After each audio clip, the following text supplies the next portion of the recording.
नमस्कार, ND news में आप सभी का स्वागत है। मैं हूं संजय सिंह चौहान। आपके अंदर अगर काबिलियत है तो आप अपने चेहरे पे मुस्कान ला सकते हैं, अपने बच्चों के चेहरे पे, अपने परिवार के चेहरे पे मुस्कान ला सकते हैं। लेकिन आपके अंदर ऐसी काबिलियत है कि आप अपने बच्चों के अलावा दूसरे के बच्चों पे भी मुस्कान लाते हैं, तो ये काफ़ी बड़ी बात हो जाती है। ऐसे ही शख्स आज हमारे साथ में मौजूद हैं जो ना सिर्फ अपने बच्चों के लिए बल्कि उन तमाम बच्चों के चेहरे पे मुस्कान लाते हैं जिनको आज शिक्षा की ज़रूरत है, चिकित्सा की ज़रूरत है और ऐसे तमाम ज़रूरतें उनके भविष्य में पड़ने वाली हैं, जिसके लिए इनको बुनियादी तौर पे ये लोग मजबूत करते हैं। मैम हैं शिप्रा नरोला जी हमारे साथ में हैं, समाज सेवी हैं, और अमित जी हैं, ये भी वरिष्ठ समाज सेवी हैं। ये ना सिर्फ अपने संस्था या ऑर्गेनाइजेशन के लिए बल्कि उन तमाम संस्थाओं के लिए भी काम करते हैं जो छोटे छोटे काम करते हैं। इन लोगों का बेहद सपोर्ट है। मैम, सबसे पहले आपका बहुत बहुत स्वागत है। Thank you so much. Ma'am, सबसे पहला सवाल कि हर शख्स ये चाहता है कि हमारी अच्छी जॉब हो, हम पढ़ लिख कर कुछ बन जाएं और अपने परिवार का गुजारा करें। आप लोगों ने इससे अलग हटके भी काम किया है। उन तमाम बच्चों के लिए किस तरीके से ख्याल आया था कि हमें समाज सेवी बनना है? मैं 9 साल पहले मैंने ये काम करना शुरू किया और मैं किसी स्लम्स में जाती थी, तो वहाँ पे मैंने देखा कि बच्चे जो है ना मिट्टी में खेल रहे हैं। तो मैंने उनको बोला कि तुम पढ़ोगे? तो कहने लगे नहीं, हम नहीं पढ़ेंगे। मैंने कहा अगर पढ़ोगे तो तुम्हें 1 गिलास दूध और केला रोज़ मिलेगा।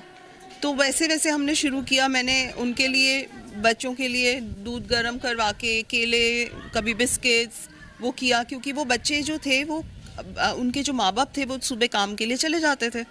तो अकेले बच्चे, कभी कोई 5 साल का बच्चा 1 साल के बच्चे को लेके घूम रहा है, अपनी बहन को या भाई को।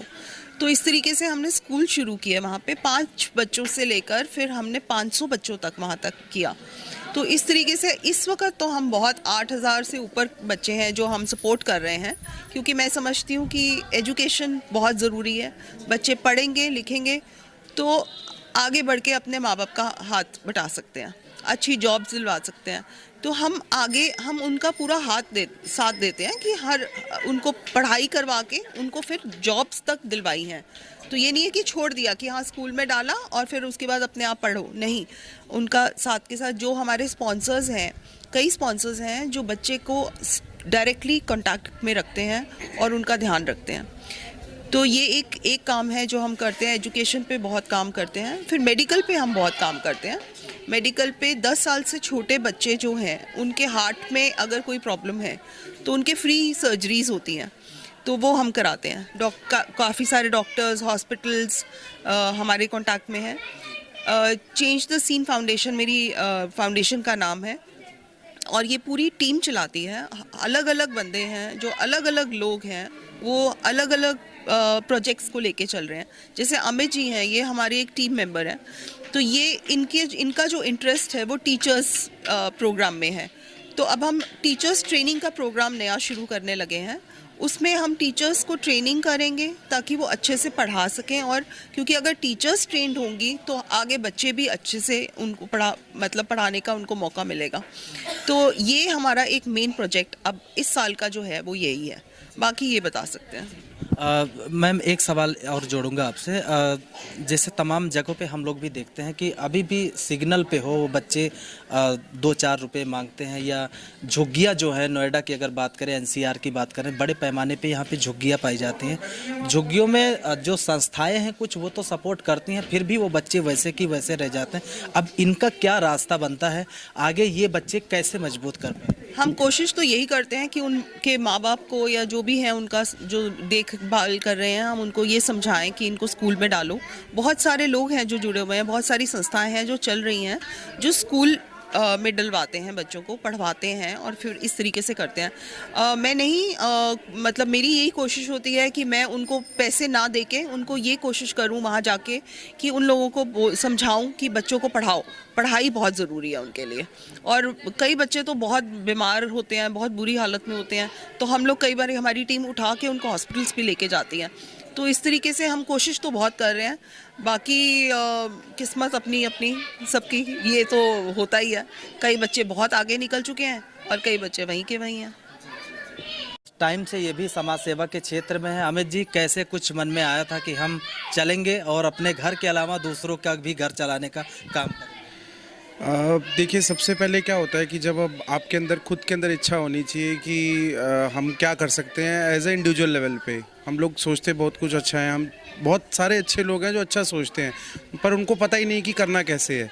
आज अगर हम और बहुत कम रिसोर्स होते हैं, लोग जुड़ते भी नहीं हैं आपस में, पर धीरे धीरे जब आप इस जर्नी में आगे बढ़ते हो तो आपको अच्छे लोग मिलते जाते हैं। जैसे आप मिले, सिप्रा मैम को मिला मैं जब आज से 8-10 साल पहले, तो देखा स्कूल्स में जाके कि बहुत एक पेनफुल एरिया है जो हम लोग आइडेंटिफाई नहीं कर पाते हैं। आज टीचर्स को जो वैल्यू मिलनी चाहिए वो वैल्यू नहीं मिलती है। अगर अच्छे टीचर्स नहीं होंगे तो अच्छे बच्चे कहाँ से आएंगे? तो एक टीचर अप्रॉक्सीमेटली 40 से 50 बच्चों की लाइफ को कैरी करता है, 10 साल 12 साल अपने साथ रखता है। टीचर्स की जब मैंने देखा कि सैलरी वहाँ पे क्या है, तो मेरे लिए वो एक बड़ा मतलब ट्रांसफॉर्मेशन था, या मेरे लिए एक reason to work on this thing कि भाई एक टीचर की सैलरी 8,000 10,000 इतने में तो मेड आती है। अब जिस प्राइस में मेड आ रही है उस प्राइस पे आप टीचर को क्या एक्सपेक्ट करोगे कि वो क्या पढ़ाएगी? तो बड़े सारे ऐसे स्कूल्स हैं जहाँ पे हम टीचर्स के लिए काम करना चाहते हैं। फिर जब हेल्थ की बात करते हैं तो इतना एक्सपेंसिव हेल्थ सेक्टर है कि आज कहीं पे भी किसी को हेल्थ में अगर कुछ करना हो तो बहुत पैसा लोगों का हेल्थ में निकल जाता है। तो हम लोग स्कूल लेवल पे हेल्थ इंश्योरेंसेस की तरफ आगे बढ़ रहे हैं कि एक बार स्कूल के सारे बच्चे अगर इंश्योर्ड हो जाते हैं, उनकी फैमिली इंश्योर्ड हो जाती है, तो वो उनसे जो उनका जो एक बहुत बड़ा पैसा लगता है या उनको पता ही नहीं, उसकी वजह से उनकी वो बीमारियां आ जाती हैं, हेल्थ इंश्योरेंस से वो एटलीस्ट वो उस चीज़ को ढंग से कर पाएंगे। तो ये 2 प्रोग्राम है जो अब मैं और सिप्रा मैम हम लोग प्लान कर रहे हैं कि टीचर्स के लिए हम लोग वेलफेयर करें, टीचर्स की सैलरी बढ़े, सैलरी बढ़ेगी तो वो उनके पास रिसोर्स आएगा तो अच्छा पढ़ा पाएंगे, और उन बच्चों की जो हेल्थ पे, उनकी फैमिली की जो हेल्थ पे जो इश्यूज़ आ रहे हैं वो भी हम कवर कर लें। तो ये दोनों प्रोग्राम्स हम लेके शुरू करने वाले हैं आगे। तो समाज सेवा के क्षेत्र में आपको हमारी तरफ से भी उज्जवल भविष्य की शुभकामनाएं। सिप्रा मैम, अमित जी, जो कि लंबे अरसे से समाज सेवा के क्षेत्र में हेल्थ हो, शिक्षा हो, सब पे काम करते हैं। हम आपसे भी अपील करते हैं कि अगर आप हमारी ये वीडियो देखते हैं तो आप खुद समाज सेवी बनने के लिए आपको किसी डिग्री डिप्लोमा की ज़रूरत बहुत लंबे नहीं है। आप अगर दूसरों की मदद के लिए आ जाएं तो आप समाज सेवी ही कहलाएंगे। इसलिए हम अपने चैनल के माध्यम से अपील आपसे करना चाहते हैं कि आप जब भी आपको अवसर मिले, जिस भी क्षेत्र में अवसर मिले, आप गरीबों की या ज़रूरतमंदों की मदद ज़रूर करें। बताना चाहती हूँ कि अभी हम गाड़ी में आ रहे थे तो मुझे फ़ोन आया एक, पता नहीं अमित जी को शायद पता लगा कि नहीं लगा। एक बच्चा है जिसको कैंसर है, एम्स पे बेड पे है, कीमोथेरेपी चल रही है, उसका 10th का बोर्ड है, अब घर नहीं जा पा रहा है, लेकिन पढ़ाई की इतनी इच्छा है कि उसने मेरे को एक वीडियो भेजा है कि मुझे एक फ़ोन चाहिए, कि स्मार्टफ़ोन दे दीजिए, मैं स्मार्टफ़ोन से पढ़ूंगा ताकि मैं एग्ज़ाम दे सकूं। तो ये एक चीज़ है जो बहुत सेटिस्फेक्शन देती है कि हम लोगों की हेल्प कर सकते हैं, सपोर्ट कर सकते हैं, और अगर आपके माध्यम से हमारे साथ और भी लोग जुड़ना चाहेंगे तो हमारे लिए बहुत अच्छा है। Thank you. मैं बोलना चाहूँगा कि बहुत सारे लोग अच्छा करना चाहते हैं, तो एक बात है कि चैरिटी बिगिंस फ्रॉम होम। अपने घर के आसपास के जो लोग हैं, चाहे हमारे कार क्लीनर हैं या जो भी लोग गार्ड होते हैं, हम उनके साथ भी चैरिटी शुरू करते हैं। उनकी छोटी छोटी ज़रूरतें होती हैं। आज जो बच्चे पढ़ना चाहते हैं, इच्छा है, सब में है, ठीक है, लेकिन उनके पास अगर फ़ोन ही नहीं है तो पढ़ेंगे किससे? या फ़ोन है तो एक छोटी सी बेसिक मिनिमम नीड है कि उनके पास इंटरनेट के लिए पैसे नहीं है, तो पढ़ेंगे कैसे?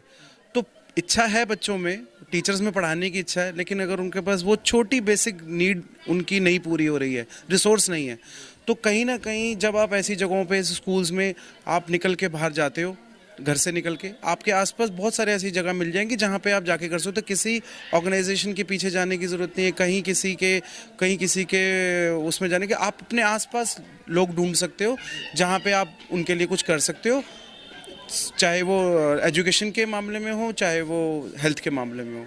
तो आप अपने लेवल पे बहुत कुछ कर सकते हो। अपने कैमरा पर्सन के साथ संजय सिंह चौहान, ND न्यूज़, नोएडा।